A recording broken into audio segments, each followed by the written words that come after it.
Tiny houses and permaculture often go hand in hand as families come together to share and look after the land. Today we're about to visit one family who have built a beautiful tiny house on a permaculture property that can only be described as my version of paradise.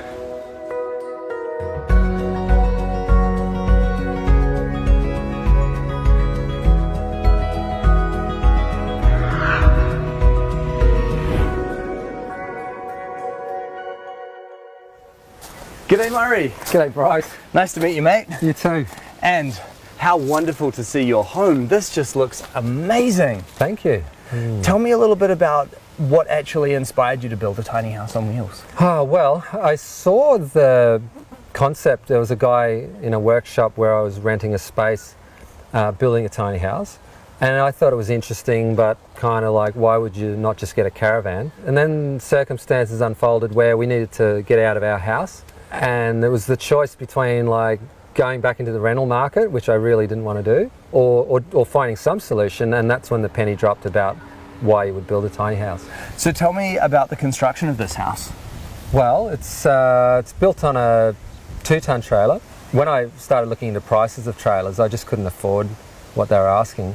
So it ended up just being a 4-metre car trailer. It's a wooden frame, a lot of recycled stuff just out of necessity, and also out of my interest and passion for upcycling and being thrifty and innovative.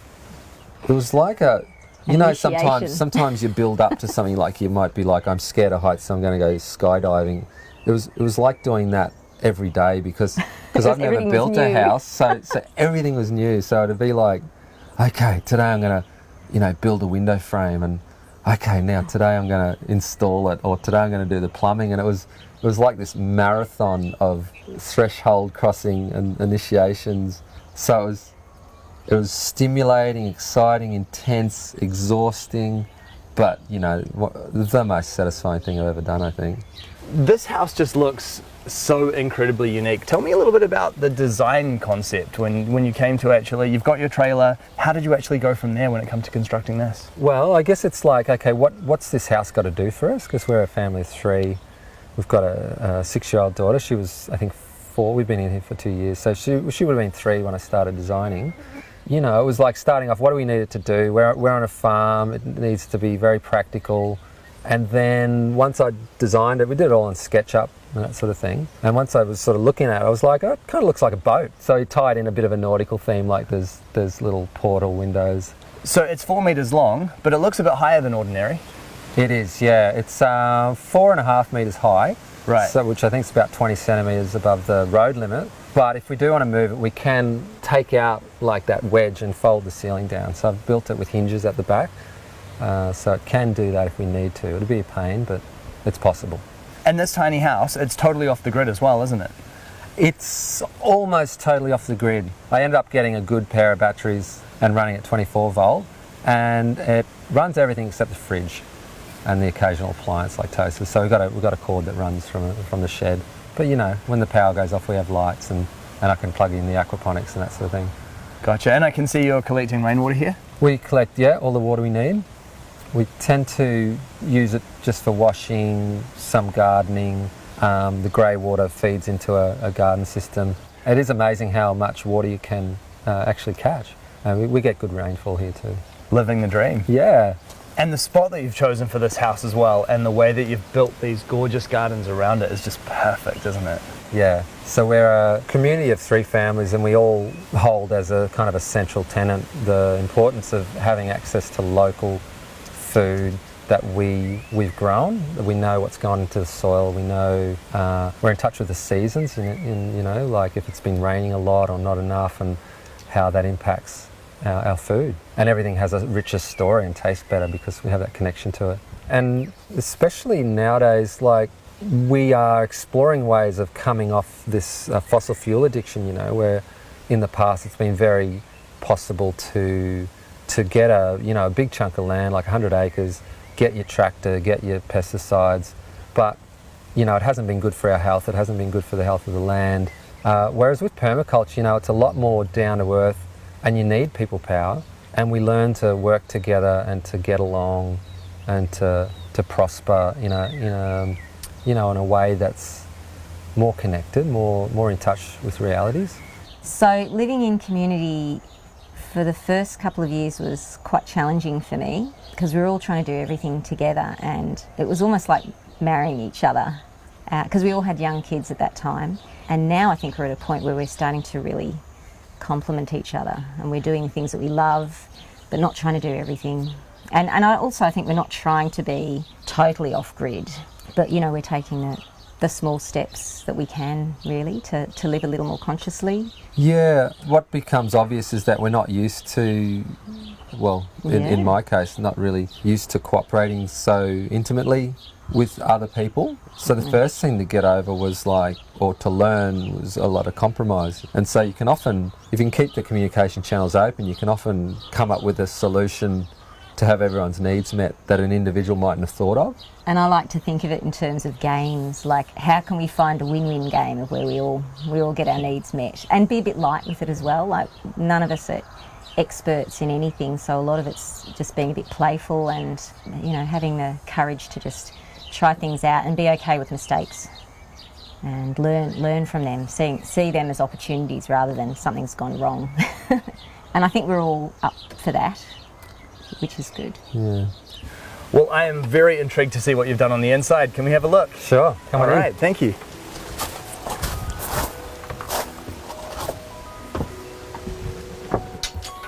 Oh, this is beautiful. I love how walking in, immediately, there's stuff that's just kind of happening on all levels in here, isn't there? Yeah, we've got that, we call that the catwalk, which is utilising the headspace over the couch. And that creates a second story, effectively, that you can stand up in, which I think's rare when you're talking mezzanines. So I thought, it's good to use that. And then, we've got all levels happening here, including the spices on the roof. So tell me about the design of the kitchen. Well, it's got a few little tricks that we've tried to bring in to utilise the space. For example, the old breadboard over the sink. And then a really important part is this pull-out shelf here. And right. That's just ready to go whenever you've got shopping or especially when you've got dishes, you just pile them there. And then when it's clean, we put it back, and so it's always free. We've got the dish rack storage, so there's no double handling. You just wash the dishes, pop them there, and they're done. And we try and do that with everything, basically. Like, once it's washed, it goes where it dries, and then it's just ready for use. And then we've got the wood stove over in that corner. That's got an oven in it, and that's what we use for cooking. On the top, an oven, space heating, and water heating in the winter. In the summer, we use an outdoor oven. Very multifunctional, and it fits perfectly into that space as well, doesn't it? Yeah, it was literally made for that space. We had that space there, and I measured it up and made sure that it fits. Like, we've got one of these baking dishes here, so that's kind of like if you'd have a roast chicken or something. That's what it was made around. So you actually made the oven in this space? Yeah, I did. Yeah, I welded that up. That was actually made from a lot of the metal that was left over from the trailer, because it was a heavy-duty trailer with that checker plate stuff along the bottom, and I cut all that out, and then I used that for making the oven. And then you've got your seating and dining space here as well. Yeah, that's modular. So we've got 3 cubes basically that are boxes, and we keep our sort of the unopened stuff like flour and cans and stuff in there. And then we've got the open stuff, ice cream cones, just the essentials. And then down here we've got a toaster and a rice cooker.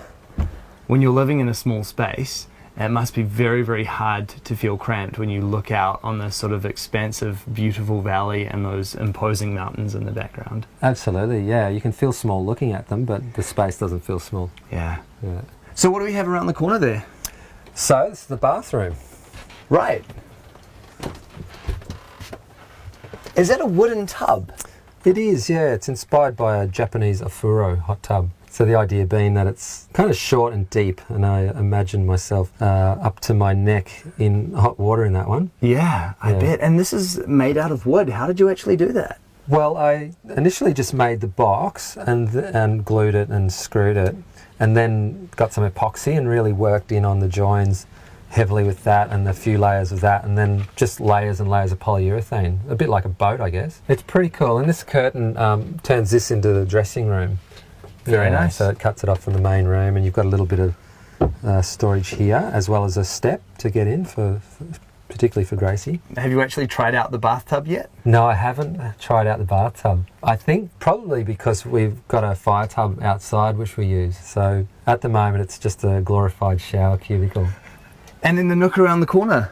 Yeah. So we're now over the tow bar area, and this is designed to be a study, and then it also acts as a step up to Gracie's room. And we've got a bookshelf there that doubles as a staircase to get into the trapdoor as Gracie's entrance. What a clever idea. So she's got the main entrance there, but her own little secret way of getting into the loft. Exactly.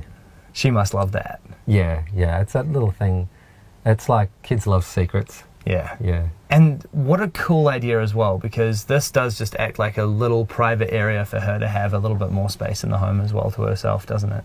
Yeah, well, she's got a small space, and I've tried to incorporate just an area where she can just hang out and have her own space. And speaking of the loft areas, let's have a look at your loft. Sure. So it's a bit different to a normal ladder. You just got to walk with your left foot here and your right foot there, and you just climb up the wall basically. What an unusual way of getting into the loft. Well, I just didn't know where I was going to store the ladder, It's not a big space, so I ummed and ahed over it for ages, and then I think I came across that. It might have been Jay Schaefer had a similar idea, and I thought, yep, that's the way to do it. Vix wasn't convinced, and I just did it, and I went, there you go, Vix, try that. And she was like, yep, it's good. Perfect. Oh, thank goodness. And you're totally right about having this mezzanine area here in the loft as well, because we can both stand perfectly and comfortably in this area. And when you think about it, like a bedroom's only a bed and some floor space, all we've done is we've inhabited under the bed with the kitchen, Yeah. So, and we've got the floor space which was stolen from the headspace above the couch. So, it's just playing Tetris with spaces that you don't need. And then this is Gracie's room in here, is it? Yes, it is. This is such a cute little space. Yeah, it's like a little cubby house. The door's here, and they're soundproof, so we can close that and put Gracie to bed and watch a movie or whatever. And then on the other side, there's a door that opens out on to what will be the deck. I mentioned before it's a little bit like a boat, so that'll be like the prow of a ship out so there. Cool. Yeah, and then you've got these little portal windows, continuing that maritime theme. So she's got 4 directions for good airflow through here. Vix came up with this idea of, instead of a clothes basket, it's a clothes bag, so it pretty much just shrinks when it's empty, and then expands until it's washing time. So they're really clever. And then her storage is just under this little area. She must love this little room. Yeah, she does. It's her room. Kids need a space to call their own. And then your loft is over here. Yeah. And then you've got all your clothing storage up here as well? Yeah, bit of Maria Kondo sort of rolling up the clothes, continuing a bit of the whole tree aesthetic there. Very inspired by the Wabi Sabi design principle, which utilises a lot of natural shapes. So I've just tried to bring that in with some of the curvy bits of wood and stuff like that. So up here as well, this is where you've got your hot water heater. Yeah, so that's a upcycled hot water system. It's solar, so we've got the heat collector just on the awning that's out on the north side there, out the front of the living space, and it works really well. So you've got your hot water heater up here, you've got the solar collector outside, your solar panels, composting toilet. Should we go check all that stuff out? Yeah, let's go. All right. Oh, this garden is just lovely. Yeah, we love it.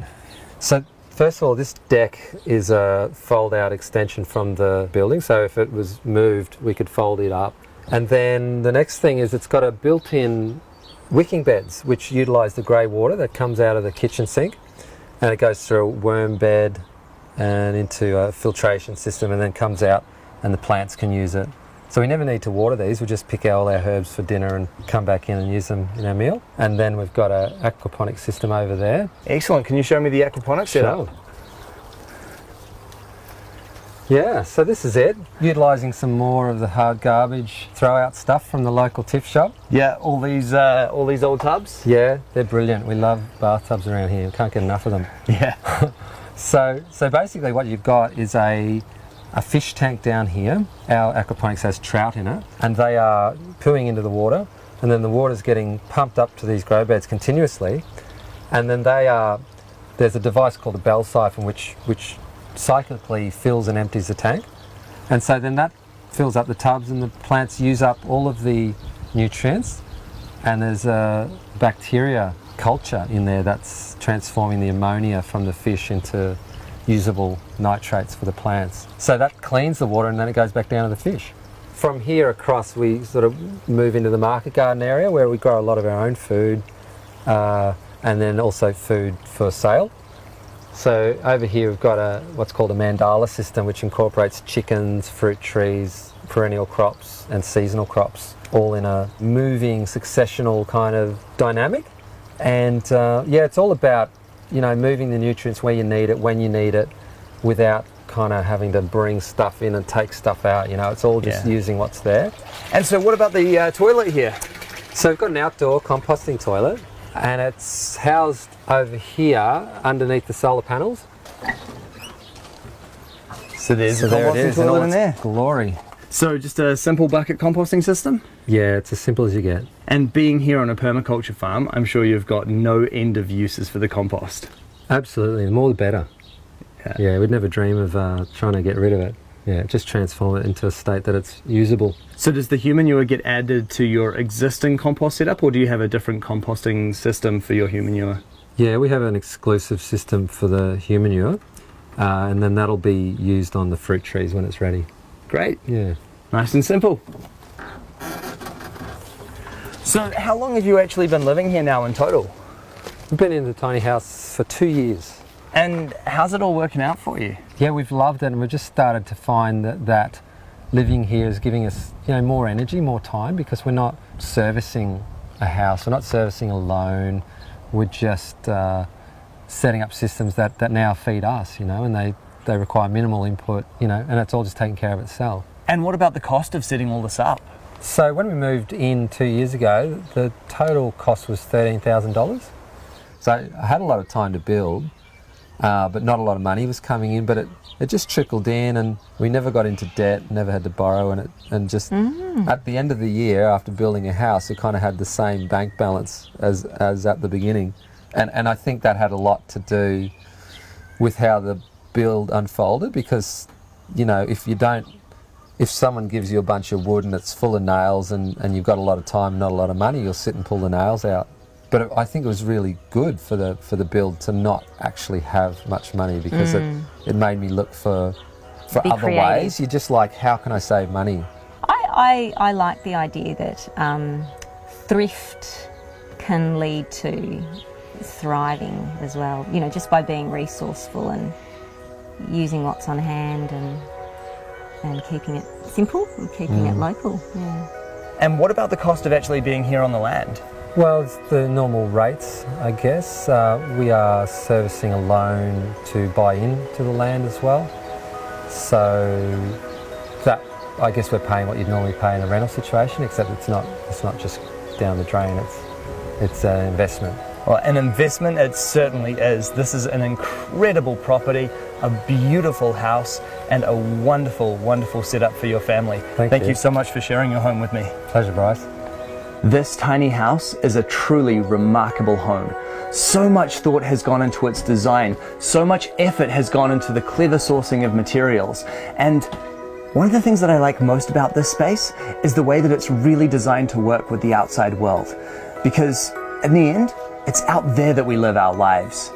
But at the end of a long day, what an incredible place to come home to.